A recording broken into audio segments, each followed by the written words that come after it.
Pour créer notre bout de remorquage, nous aurons besoin de 11 mètres de cordelette fine, diamètre 5, pour éviter la résistance de traîner dans l'eau et limiter l'encombrement. Un mousqueton de 7 cm ne présentant pas de bord tranchant. Alors pour info, je vous montre un mousqueton classique disposant d'un système de fermeture qui pour moi présente des risques. Donc ici et là, c'est assez coupant. Et si on doit manipuler le bout en tension, on risque de se blesser. Donc celui-là, on l'oublie. Ensuite, il va nous falloir un ou plusieurs flotteurs de filet de pêche. La flottabilité permet au bout de remorquage de ne pas couler.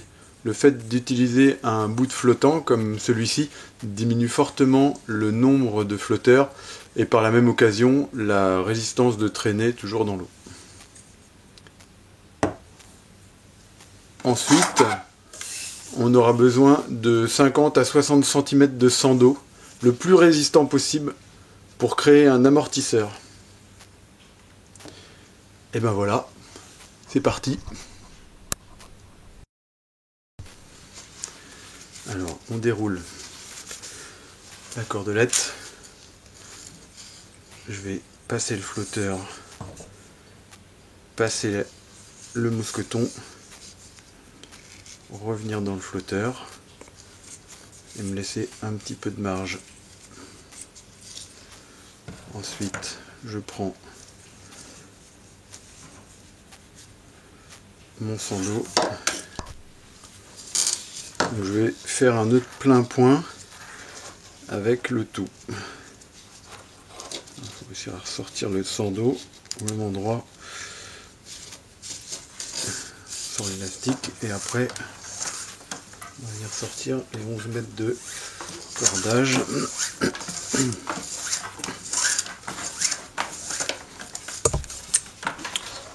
Voilà. Et là on va resserrer le tout en essayant d'être le plus près possible du flotteur. Voilà. Une fois que j'ai mon nœud de plein point qui est fait, je vais pouvoir enrouler la cordelette autour du sang d'eau pour créer mon amortisseur. Là, je vais enrouler jusqu'à laisser 10 à 15 cm de quoi faire mon nœud de plein point de l'autre côté.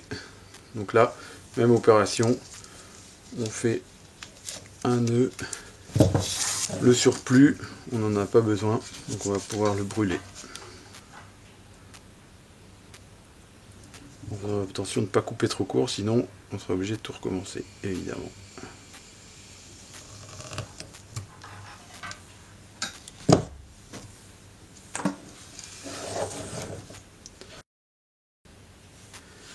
La longueur du système opérationnel de notre bout de remorquage mesure environ 60 cm. Et le bout de remorquage complet entre 7 et 8 mètres, soit environ une longueur et demie de bateau.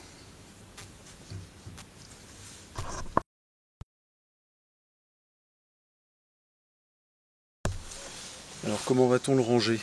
Pour lever son cordage, on va pouvoir constituer une série de boucles.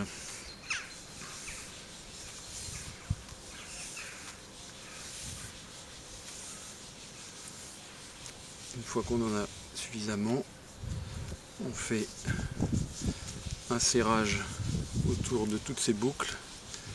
On vient repasser l'extrémité du cordage à l'intérieur en gardant une boucle qu'on vient fermer comme ceci.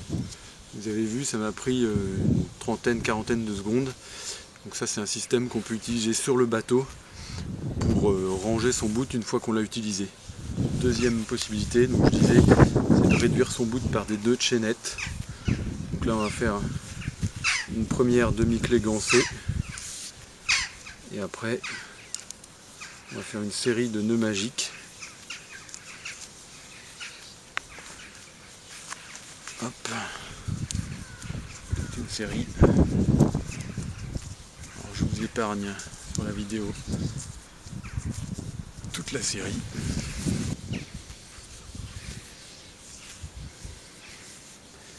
fois que j'arrive au bout, je vais faire un système de nœuds simples. Voilà, pour pas que tout s'enlève. Et si j'ai besoin de l'enlever, je tire cette boucle et après tout s'enlèvera.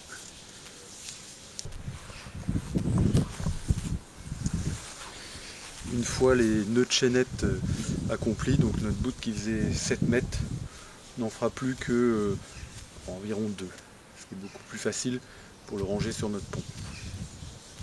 Maintenant, comment le manipuler? C'est parti.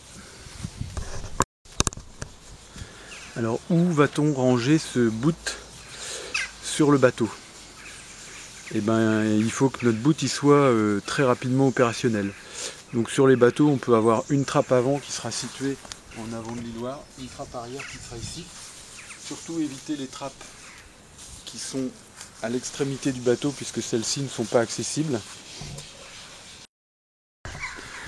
Sur mon pont, le cordage doit être opérationnel et ne doit pas être obstrué par autre chose. Donc là, si je l'utilise, je vais prendre ça. Ça va se...